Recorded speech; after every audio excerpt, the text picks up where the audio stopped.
Psalm 23. This psalm is a universal favorite in Judaism and Christianity. The verse, "Though I walk in the valley of the shadow of death," is often associated with death. But the entire psalm is a gem of comfort for the struggles the believer encounters in life. Consider the phrase, "Thy rod and thy staff, they comfort me." In biblical times, a shepherd's rod was used to gently chastise and lead the straying lamb. Those who are believers know that tap as well. The tap from God on one's spiritual shoulder. It could be a gentle rebuke in a dream or a subtle flow of coincidence that enlightens us. A good sheep knows and loves that guiding rod. About 6 years ago, I was told in a dream not to eat corn. In the dream, an angel showed me a plate with corn on the cob, hot dogs, and pork. Then put my plate in the garbage. A week after the dream, a friend appeared out of the blue with a platter of corn on the cob, mini sausages, and pork. A dream affirmed by a coincidence. But I did not immediately obey the dream and continued eating the foods that God seemed to be warning me against. I later became sick and wondered why. Then I dreamed of a dog lapping its vomit. During the dream, a voice asked me, "Haven't I told you not to eat anything with corn?" This dog vomit dream was God's gentle rebuke, a rod and staff that comforted me. God had given me a tap on my sheepish shoulder to remind me of what He had told me years ago. Any sheep who truly loves her shepherd rejoices when instructed and rebuked. Another time, I had a dream in which someone said to me, "Don't you know that Psalm 23 is a warfare prayer?" I thought about it. It truly is. It is an affirmation and positive confession of God's care. There is also guidance in Psalm 23.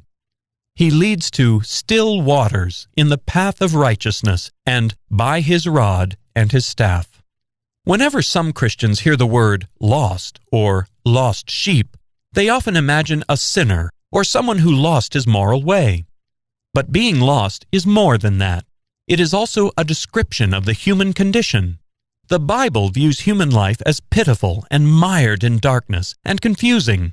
Humans are depicted as walking on a road, often in darkness without any kind of spiritual light, and seeing only a few steps before them. Worse, the light humans often use to lighten their way is tainted by spiritual ignorance, human pride, wrong church traditions, and worldly wisdom. Therefore, no matter how wise, strong, and rich we humans think we are like little children and powerless little confused lambs without the guidance of a good shepherd.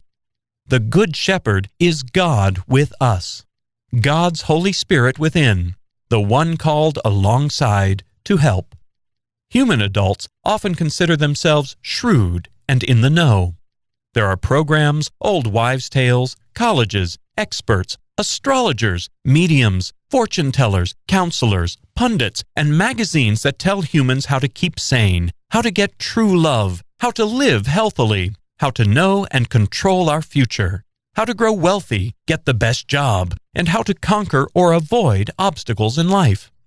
Yet, with all this presumed knowledge, they have no control or true joy in their lives.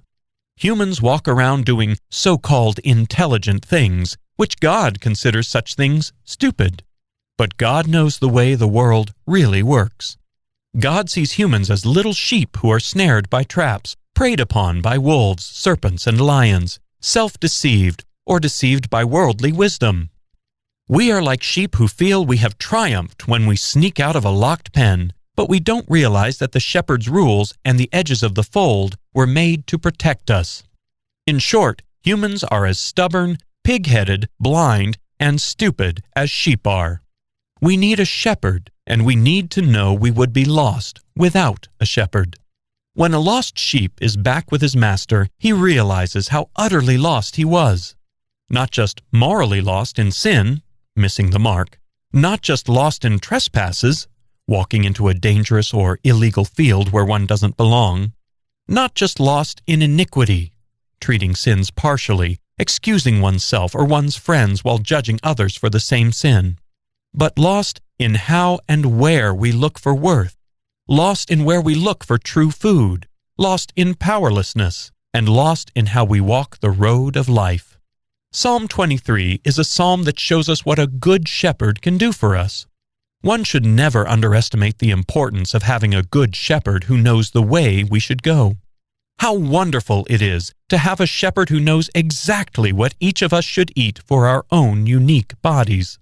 How wonderful to have a Lord who guides us through dreams about what strangers we should avoid, what ventures to take, what house we should buy, what town we should live in. The Good Shepherd is that close to us, and the Bible tells us that God cares about everything in our lives. We must grow to trust Him to guide us in small and great things. We must believe He loves us so much, so very much. Psalm 23 shows the relationship between the shepherd and the sheep. God is presented as a loving shepherd who anticipates and cares for His people who are His sheep. In the Bible, the Lord often contrasts Himself with the false shepherds or the hired man. The psalm is spoken from the sheep's perspective. The sheep is so proud of his shepherd, he boasts of the great care his shepherd has for him. This is not a distant shepherd, like a distant God. It is not a God who doesn't care about the heart of the sheep. The Good Shepherd provides, leads, guides, feeds, protects. The relationship between the shepherd and the sheep is so deep trust that the sheep will follow such a shepherd everywhere. A good exercise to do with this psalm is to repeat it twice. In the first rendering, emphasize the Lord and all pronouns that refer to Him. Then repeat the psalm again, this time emphasizing I and all the pronouns that refer to the speaker. Such an exercise will highlight the heart of the psalm, which is about the relationship between God and the believer.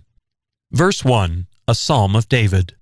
The Lord is my shepherd, I shall not want. Verse 2, He maketh me to lie down in green pastures. He leadeth me beside the still waters. Verse 3, He restoreth my soul. He leadeth me in the paths of righteousness for His name's sake. Verse 4, Yea, though I walk through the valley of the shadow of death, I will fear no evil. For Thou art with me. Thy rod and Thy staff, they comfort me. Verse 5, Thou preparest a table before me in the presence of mine enemies. Thou anointest my head with oil. My cup runneth over. Verse 6, Surely goodness and mercy shall follow me all the days of my life, and I will dwell in the house of the Lord forever.